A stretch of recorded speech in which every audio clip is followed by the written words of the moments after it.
Вы готовы узнать, как сэкономить 100 тысяч рублей на ремонте? Тогда поехали. Сейчас я расскажу вам, как выровнять стены без использования штукатурки.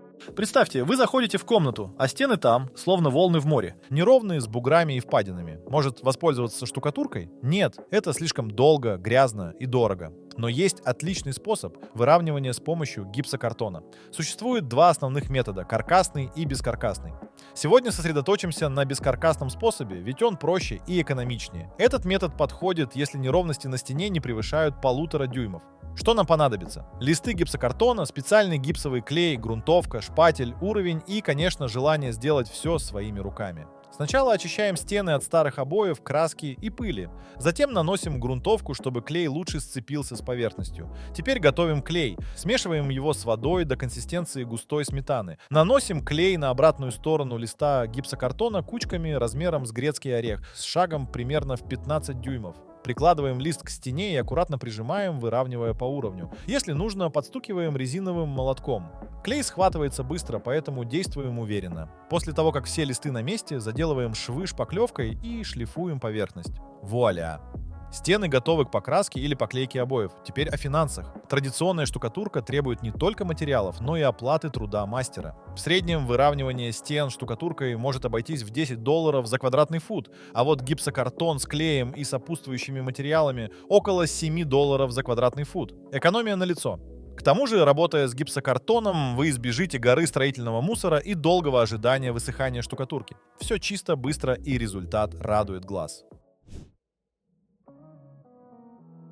Далее я расскажу о том, как сделать идеальную покраску стен буквально за 5 минут. Звучит как магия, но с правильными инструментами и небольшими хитростями это вполне реально. Первое, на что стоит обратить внимание, это выбор валика. Не все валики одинаковы, и от правильного выбора зависит качество покраски. Для гладких поверхностей идеально подходят валики с коротким ворсом, примерно в 1/4 дюйма. Они обеспечивают ровное и гладкое покрытие без излишков краски и потеков. Если же ваши стены имеют текстуру или неровности, выбирайте валики с более длинным ворсом, около 0,5 дюйма, чтобы краска равномерно покрывала все участки. Теперь о добавках в краску. Существует множество продуктов, которые улучшают ее свойства. Например, замедлители высыхания позволяют краске дольше оставаться влажной, что помогает избежать следов от стыков и обеспечить более ровное нанесение. Кроме того, существуют добавки, предотвращающие образование пузырьков и улучшающие растекаемость краски. Перед использованием таких добавок обязательно прочитайте инструкцию и убедитесь, что они совместимы с вашей краской. Также не следует забывать о подготовке поверхности. Чистые и загрунтованные стены обеспечат лучшее сцепление краски и продлят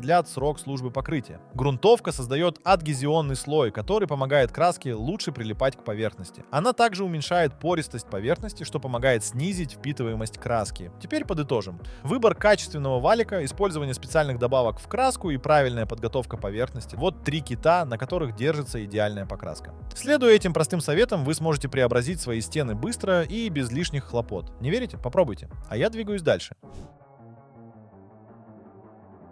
Трещины на стенах – не повод для паники.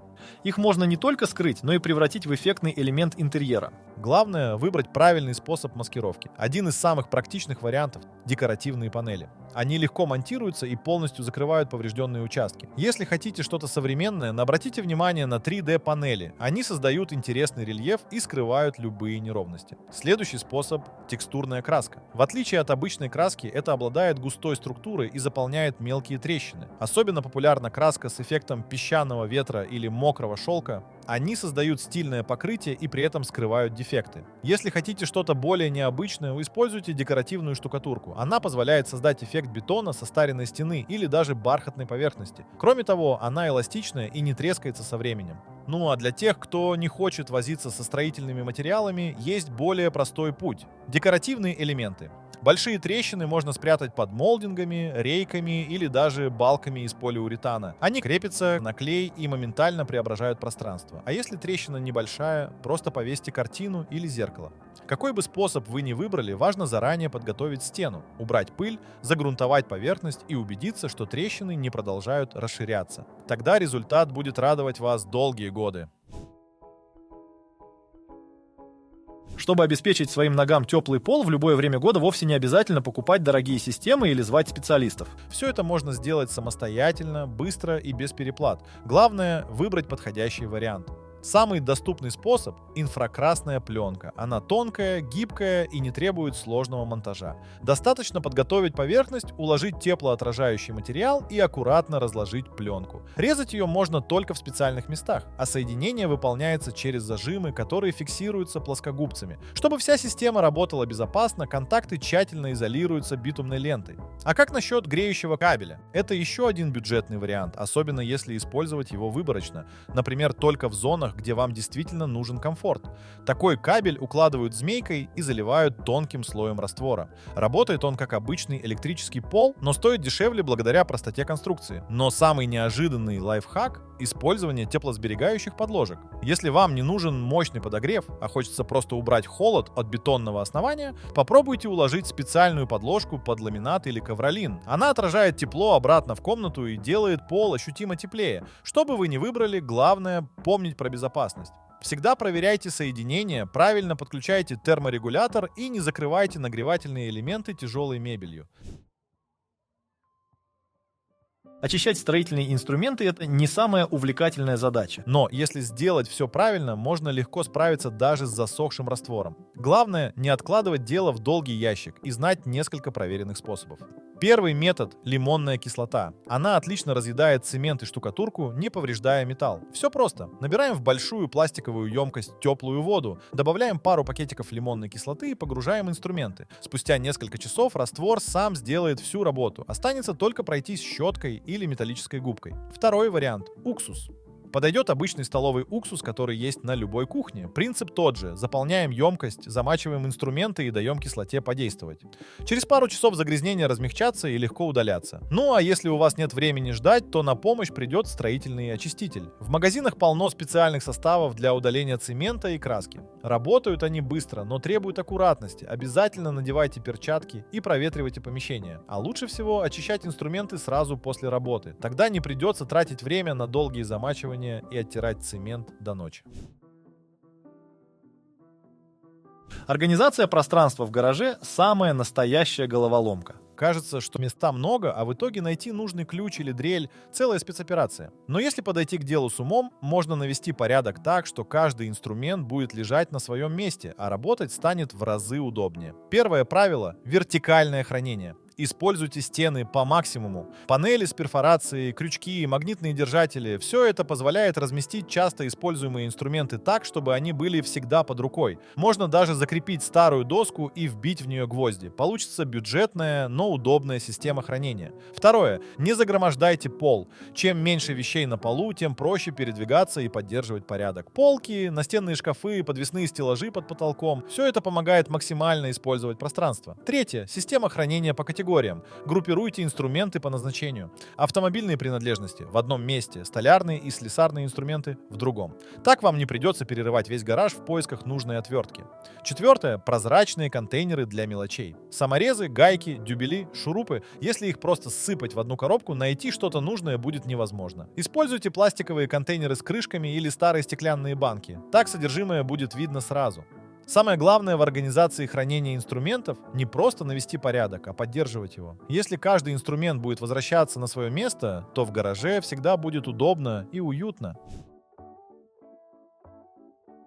Если вы хотите добавить стенам уникальности и текстуры, а обои уже надоели, то декоративная штукатурка — идеальный выбор. Этот вариант отделки не только преобразит ваш интерьер, но и придаст стенам рельефную структуру или гладкую фактуру в зависимости от вашего желания. Одним из главных преимуществ декоративной штукатурки является ее способность создать интересную текстуру и узоры. В отличие от обоев, которые часто просто скрывают стену, штукатурка позволяет раскрыть ее потенциал, придавая пространству неповторимый стиль. Представьте, что вместо привычных однотонных стен вы можете получить великолепные орнаменты, рельефы и даже рисунки. Какие виды декоративной штукатурки существуют? Самым популярным вариантом является венецианская штукатурка, которая отличается своей элегантностью и глубиной. Но кроме нее есть еще множество других типов покрытий: силикатная, силиконовая, акриловая, роллерная. Также существуют и такие варианты, как шелк, флоки и фактурная штукатурка. А что, если вы хотите попробовать сделать штукатурку своими руками? Это вполне возможно и не обязательно тратить деньги на готовые смеси. Для начала вам нужно выбрать основу. Это может быть гипс, цемент или известь.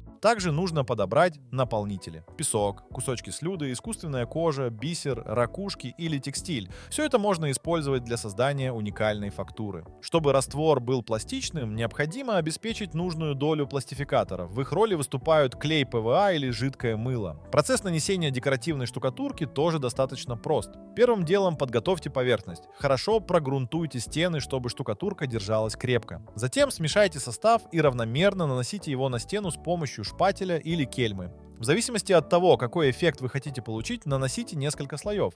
И, конечно, не забудьте, что после каждого слоя нужно подождать несколько минут. Когда все слои высохнут, можно покрасить вашу штукатурку в любой цвет. Особенно примечательно то, что декоративная штукатурка устойчива к воздействию влаги. Это значит, что такие стены легко очищаются и сохраняют свой привлекательный вид на протяжении многих лет. В случае повреждений вы всегда сможете восстановить участок стены, используя оставшиеся материалы. Эта задача, на первый взгляд, кажется довольно сложной, но на самом деле существует несколько простых способов, которые позволят улучшить внешний вид вашего старого кафеля. При этом демонтаж не понадобится. Первое, что стоит сделать, это обновить швы. Это может показаться незначительным, но поверьте, результат будет потрясающий. Старые швы, потерявшие свой цвет, могут существенно испортить общий вид кафеля. Для того, чтобы изменить ситуацию, воспользуйтесь специальным инструментом для удаления затирки. Это может быть дремель или расшиватель. После того, как вы удалите старую затирку, обязательно тщательно очистите швы от пыли, используя пылесос или щетку. Далее обработайте их противогрибковым средством или обычным мыльным раствором. Дайте швам высохнуть, а затем нанесите новую затирку. И все готово. Теперь давайте обратим внимание на сами плитки. Возможно, некоторые из них утратили былую красоту. Например, на них могли появиться сколы или трещины, но не спешите их выбрасывать. Современные строительные магазины предлагают массу материалов для мелкой реставрации кафеля. Например, можно использовать керамический воск, который бывает самых разных цветов. В паре с этим воском нужен и газовый плавитель. С помощью этих средств можно скрыть повреждения так, что они будут почти незаметны. А для окончательной отделки используйте шлифовальную подушечку и фломастер с лакирующим эффектом. И плитка будет как новая.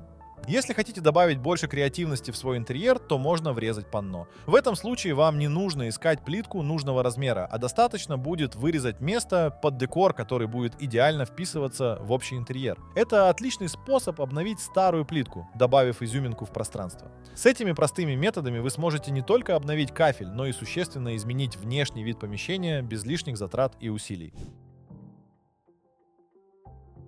Если вы решили положить ламинат своими руками, то это вполне выполнимая задача, которая при должном внимании и аккуратности подарит вам отличный результат.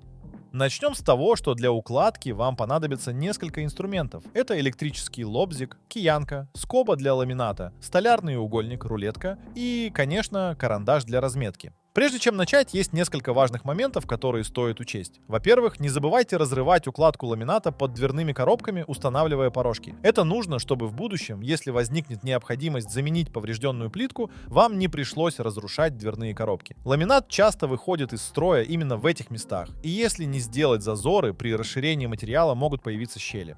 А если зазор между ламинатом и стеной будет слишком мал, то велика вероятность, что ламинат вздуется и начнет подниматься.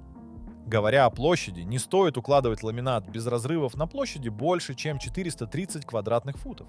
Длина укладки при этом не должна превышать 25 футов. Это важно для того, чтобы при температурных колебаниях ламинат мог расширяться и сжиматься, не повреждая замки. Кроме того, перед началом работы не забудьте подготовить основание. Оно должно быть очищено от пыли и загрунтовано. Если этого не сделать, камешки и пыль попадут в замки, что приведет к неприятному скрипу в будущем. После этого на основание кладется гидроизоляционная мембрана или просто целлофановая пленка нахлеста на стены и между собой. Это защитит ламинат от влаги, а в случае затопления поможет избежать грибка и повреждений. Когда подготовка завершена, можно приступать к укладке подложки. Обязательно скрепите ее, чтобы она не скользила, а края не нахлестывались друг на друга. После этого для обеспечения правильного расстояния между ламинатом и стеной ставим клинья размером от 5 до 14 мм. Они помогут зафиксировать первый ряд и не дадут ему двигаться во время укладки следующего. Когда начнете укладывать сам ламинат, не забывайте, что торцы планок должны располагаться друг от друга на расстоянии расстоянии около 15 дюймов. Это необходимо для того, чтобы весь пол был прочным и устойчивым. Точное расстояние и другие важные моменты всегда указаны на упаковке, так что не забудьте ознакомиться с инструкциями производителя. В зависимости от типа замков, укладка ламината может немного отличаться. Замки типа лок — это старый способ, при котором вам нужно будет забить шип в паз с помощью киянки.